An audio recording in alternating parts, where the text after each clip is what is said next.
Yo, what's up mga brad, mga tol? Yan. Good morning muli sa inyo mga brad. Yan. So kukunin na natin ngayon yung motor natin. Kabit natin yung pinoil wrap na aking kaha. So time check is 10:30 in the morning. Tapos kayo kaninang umaga is 2:30 na. Kaya natin siya mabuo ngayon para meron tayong maggamit na service mga brad, mga tol. So yan, samahan nyo ako kung paano natin buuin. Tignan natin kung ano ang kinalabasan ng ating gawa. Hindi tayo perfect, so siguro mga 90% lang yung ganda ng pagkagawa natin. Hindi natin masasabing 100%. Then hindi naman tayo professional na nagpo-foil wrap. So kukunin natin dito yung ating aerox. Yan, dito na tayo sa parking. Tignan natin ang nangyari sa aerox natin. You know, buhay pa oh. Yan. Yun, ito mga brad, mga tol, kukunin na natin. So mamaya na lang ulit para punta tayo din sa pwesto kung saan tayo magkakabit ng ating mga kaha. And lilinisin natin kasi medyo may mga itim-itim eh. So abangan na lang mga brad, mga tol. A few moments later. Yan, what's up mga brad, mga tol. Ito na yung kaha natin. Nasa gilid po. Yan. Kakabit natin itong kaha na to. And then ito po yung motor natin mga brad, mga tol. Yan.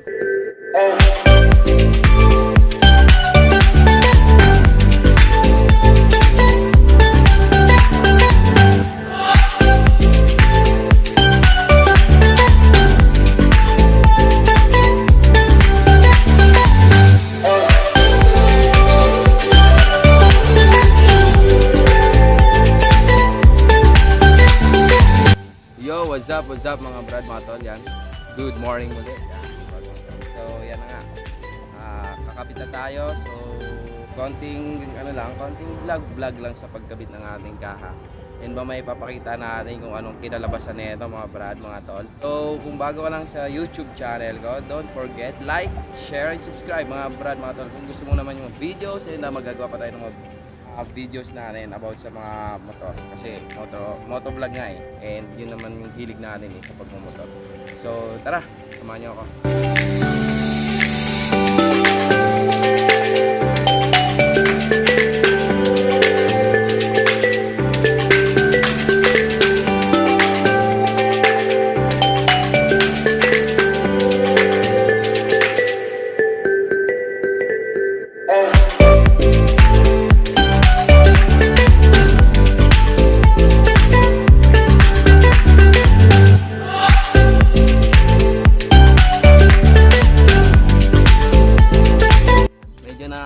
Bubura natin, gilid pa lang.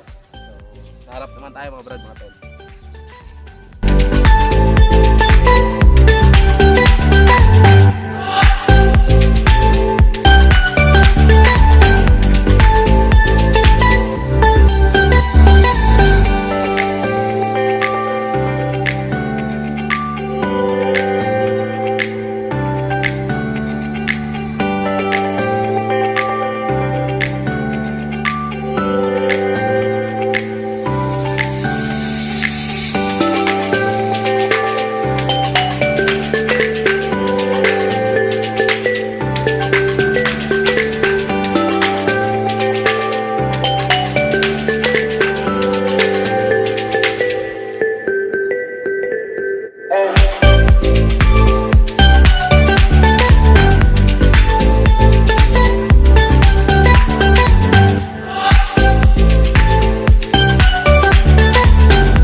What's up mga brad, mga tol, yan.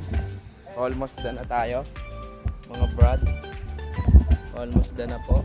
Makakabit na lang tayo mga brad, mga tol. Winglet na lang, last na. And then, pupunasan lang natin siya mga brad dahil dahil madami siyang dumi-dumi na nanggaling sa mga kamay ko. So, pupunasan natin siya pagtapos. So, yan. May tsurahan naman na siya. Kaso hindi nga lang talaga 100%. First time lang natin mag-foil wrap mga brad, mga tol. Kaya hindi tayo ganun kagaling mag-foil wrap.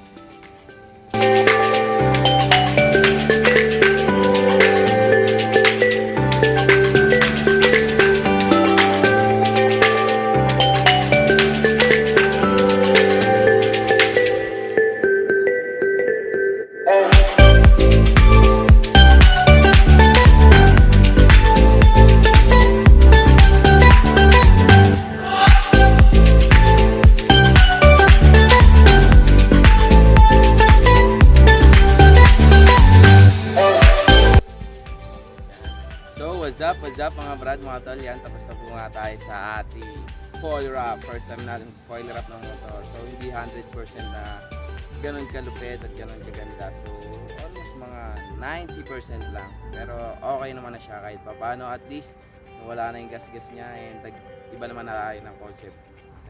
Nagputi naman tayo. So mga brad, mga tol, lilinisan lang natin ng konti, pupunasan natin, din ipapakita natin mamaya kung anong kinalabasan ng ating foil wrap. So don't forget, subscribe mga brad, mga tol. Yun, what's up? Yo, what's up mga brad, mga tol. Ayan yung ating bata. And papasok muna to sa school.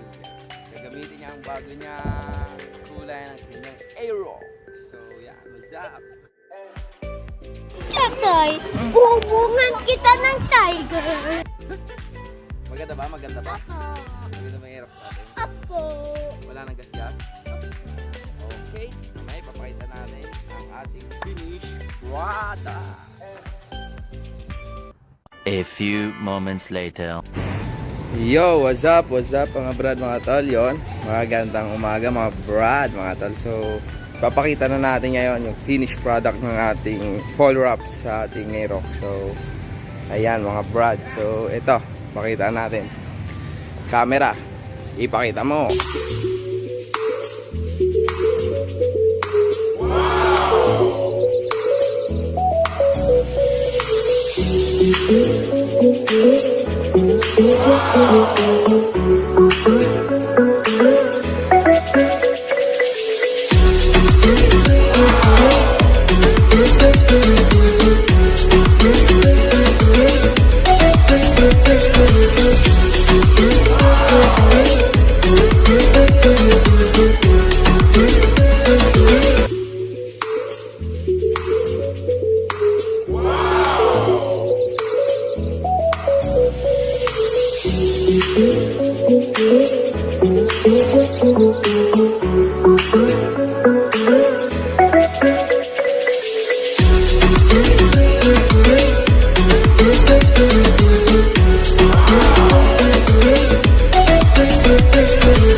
Yo, what's up mga brad, mga tol. Yan, natapos natin ang ikalawang yugto ng ating pag-foil wrap. So nakita nyo naman yung kinalabasan ng ating pag-foil wrap. First time lang natin mag-foil wrap ng motor. So saan natin ulit siguro mag-vlog pa ng ibang klaseng pag-foil wrap. So kung natin baguhin ulit yung kulay ng ating motor, pwede natin bumili lang tayo ng pang foil wrap and iba kulay, pwede at least hindi ganon kagastos mga brad, mga tulad ng repaint. So masyadong mataas ang expenses ng pagre-repaint. So doon lang tayo sa sticker na foil wrap ng mga brad, mga tol. So yan, diyan na natapos ang vlog natin mga brad, mga tol, sa pag-foil wrap. So yun, kung bago ka lang sa YouTube channel ko, don't forget like, share, watch, and comment below, and subscribe mga brad, mga tol. Enjoy kayo sa panonood ng pag-foil wrap natin. Sana nagustuhan nyo yung kinalabasan ng vlog na to. So see ya mga brad, mga tol. It's caught in the crossfire.